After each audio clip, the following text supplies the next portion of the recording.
we need to review how can we graph quadratics in vertex form. Okay, so for example, here we have this equation in vertex form, and we need to identify what is A, what is H, and what is K. So just to do a quick review, every single vertex form equation has this form: y equals a x minus h squared plus k, right? Every single one has this form, okay? None of them do not have that form. So therefore, in this case, a looks like it's 2, h looks like it's 6, and k looks like it's -4. The other thing about factored form, about vertex form, is that h comma k is the vertex, right? The vertex is h and k. So in this case, the vertex would be 6 and for x and -4 for y. The axis of symmetry is just the x coordinate of the vertex, because all parabolas are symmetrical, and they're symmetrical at the exact same place every single time, which is the x coordinate of the vertex, that line. So the equation for the axis of symmetry is just x equals 6, and voila, there we have it. So let's review the method for how to actually graph this. How do we graph this equation? Well, I'm going to start by graphing the vertex. So vertex is 6 and -4, so it would be right there. I am also going to label a few different points. I'm not, too concerned about this necessarily, but I do want to label at least something to show that each unit is worth 1. So 2, 4, 6, 8, 10. Beautiful. 10, 12, 14. Excellent. Okay, so now I've done that. And for every quadratic, it has the same pattern: over 1, up 1, over 2, up 4. Okay, same pattern every time.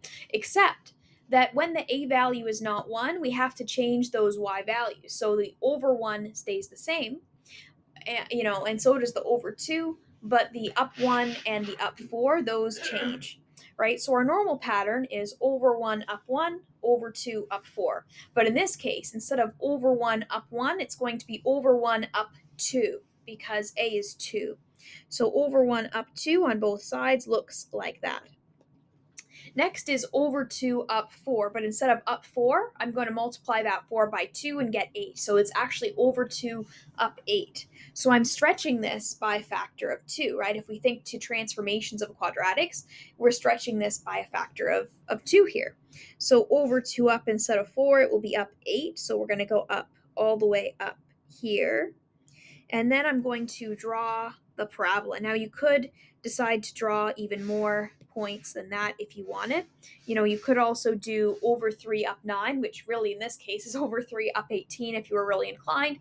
But in general, it's good to make sure that the parabola has at least 5 points, and then beyond that, it doesn't usually matter so much unless you're specifically asked to draw more points.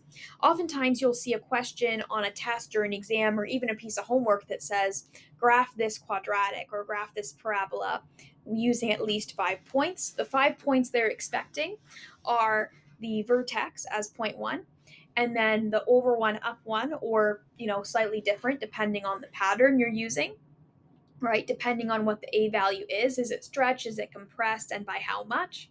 And also the over 2, up 4 values, or whatever they're stretched or compressed into to switch to. Good. Very good.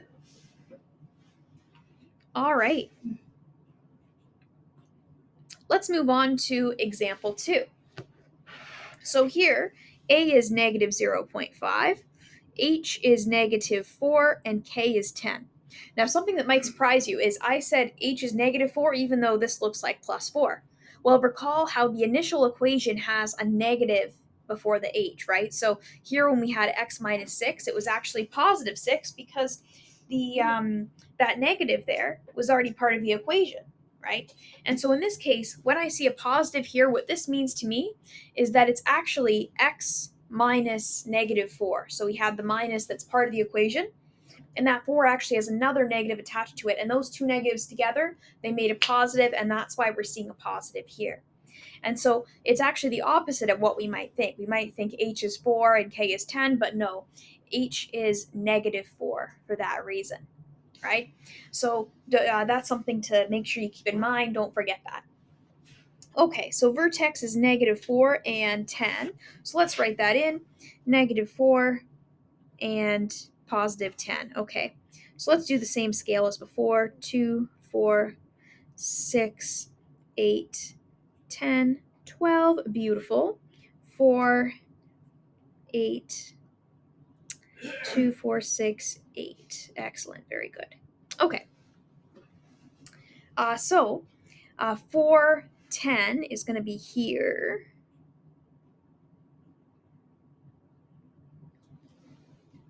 Oh, and our axis of symmetry is, of course, x is -4, because it's always, the symmetry is always right at that vertical line that is our, that is the same as what our x coordinate of the vertex is.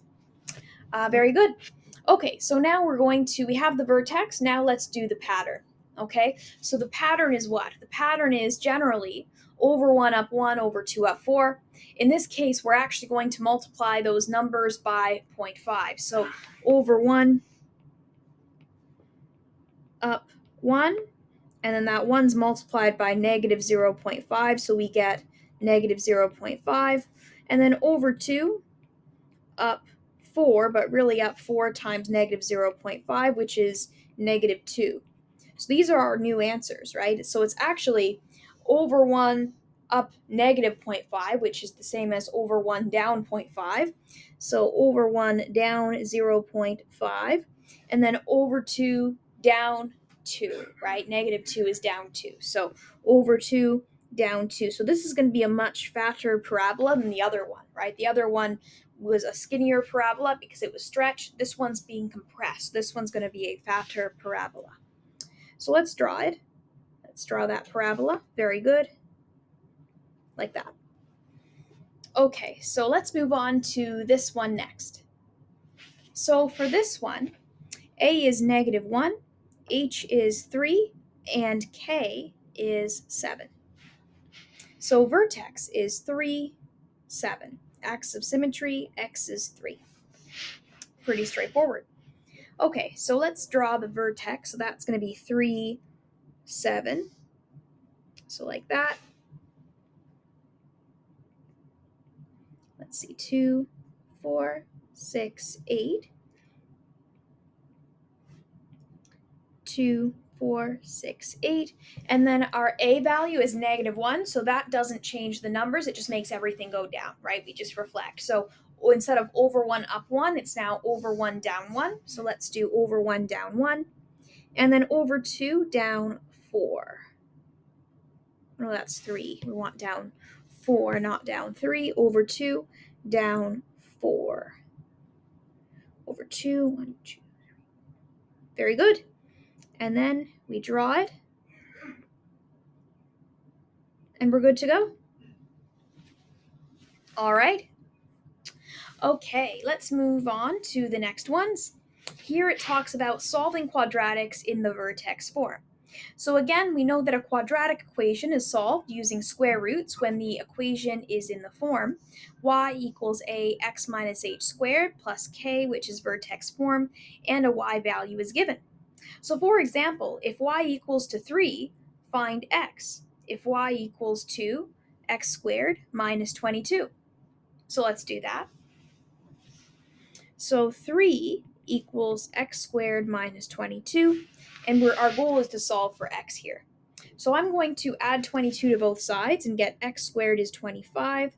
Then I'm going to square root both sides and get x is equal to 5 or -5. When we take the square root when it comes to quadratics especially, don't forget the negative part of the square root. Always do negative and positive when it comes to our square roots. So make sure to include both these answers, whereas it would be tempting to just say, oh, it's 5, and forget about the -5. But don't do that. Always remember the negative as well.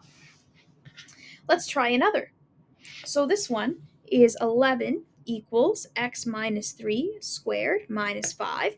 Let's add the 5 to both sides. We get x minus 3 squared equals 216.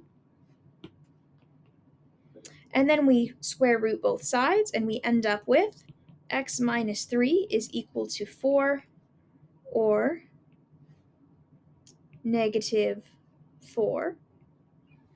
And then we can add 3 to both. So x would be equal to 7, or negative 1. Right? We're adding that 3 to both. Very good. All right, and let's do one more example. And actually for this one, I strongly recommend pausing.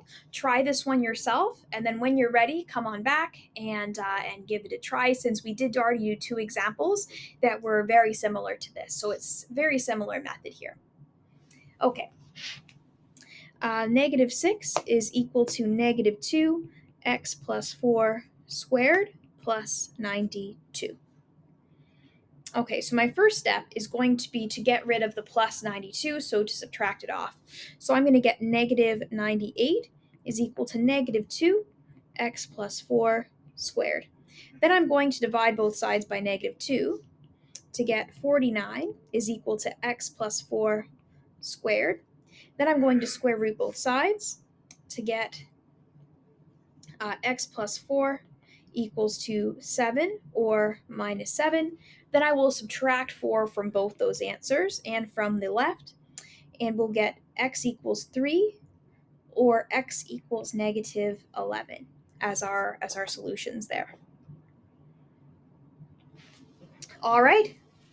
So that is that one. If you got that correct, fantastic. If you didn't, take a look at my work and see which step might have been the trouble step, and then take note of that for when you're doing homework later, when you're doing anything later, to make sure that you combat that properly. Very good. Okay, so we have a couple of more questions like this, so we'll continue with those. This next one says, if y equals 1, to find x, if y is also x plus 8 squared plus 10. So this one, do try this on your own before watching, if you're able to do that. And then we'll solve the very last one. It's going to be an interesting one. The last one is slightly different. So let's try this one. 1 is equal to x plus 8 squared plus 10. So therefore, negative 9 is equal to x plus 8 squared. So therefore, x plus 8 equals root negative 9. And this is not possible without the complex number system. And that's a system you won't have to use till third year university, and that's if you pursue mathematics. So therefore, we can just say no real solutions. Okay, and if we look back at this equation, the original equation, that makes sense that there's no real solutions, because y is 1, right? Y is 1, and this number has to be something. Even if we put like negative 8 in here and make this as small as possible, make this 0, we're still getting 1 equals to 10, right? We're still always going to get positive or 0 from here, and then we're adding 10, so we're always going to be at least 9 away from what we need to be. Now, if this said 10, instead of 1 as y, then we could do it, right? Then we could just put x as negative 8 and it would work. But in this case, we have a negative in our square root, so there are no real solutions, unfortunately. So yes, so this is where we stop. We don't have to go any further from here. As soon as we see a negative in our square root, it's impossible to continue without using the complex number system, which is not part of the course. So writing no real solutions is perfectly valid. Let's move on to this one. This one is slightly different here because we have a 0. And so our first step is going to divide everything by 3, and then we get x minus 5 squared. We square root everything, and then we get x minus 5 equals to 0, right? Because plus 0 and minus 0 are actually the same number, right? So there's not going to be 2 answers in our square root in this case. So our answer is just x equals to 5. And that's how this one's different. There was only one answer and not 2 answers. Now, how could we kind of tell in hindsight that that would be the case? Well, you might notice there's no k value, right? The k value is just plus 0. And so this would be part of our x-axis, right? The vertex would be on the x-axis, and therefore whenever the vertex is on the x-axis, that means there's only one solution instead of two, right? If we picture a parabola where the vertex is the x-axis and it either opens up or opens down, that's the only time that it touches that x-axis. It doesn't touch it yet. And so it makes sense that whenever we have our k value as 0, we will only have one solution, and that solution will be not only the solution, but also the vertex. The vertex and solution would be the same thing in that specific scenario. Good. All right, so this one is similar, but it is a word problem, and it's it's a little bit interesting. So let's give this a try. It says the height of a kangaroo jumping is given by the equation h equals negative 0.5 x minus 5 squared plus 3, where x is time in seconds and h is the height in meters. When is the kangaroo at a height of 1 meter? So this one, pretty straightforward for our setup. We just have to plug in 1 for our h. 1 equals negative 0.5 x minus 5 squared plus 3, right? And then we're going to subtract 3 from both sides and get negative 2 equals negative 0.5 x minus 5 squared. Then we're going to divide both sides by negative 0.5 in order to get that 4 equals x minus 5 squared. Then we square root both sides, and we get that x minus 5 is equal to 2 or minus 2. And then we get that x is 7 or 3. So therefore, the kangaroo is at the height of 1 meter at 7 and at 3, right? So both of these seem applicable. So it just seems like there's multiple times when this kangaroo is at the height of 1. So we're going to write them both in. Therefore, the kangaroo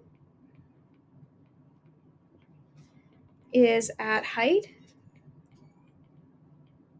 1 meter at 3 seconds and 7 seconds. Very good. All right, well, that is everything for today. Best of luck with the homework assigned today. There's some questions on specifically on graphing these types of questions, and also questions regarding just solving with the vertex form. So this was all about the vertex form. We hope to see you next time. Bye for now.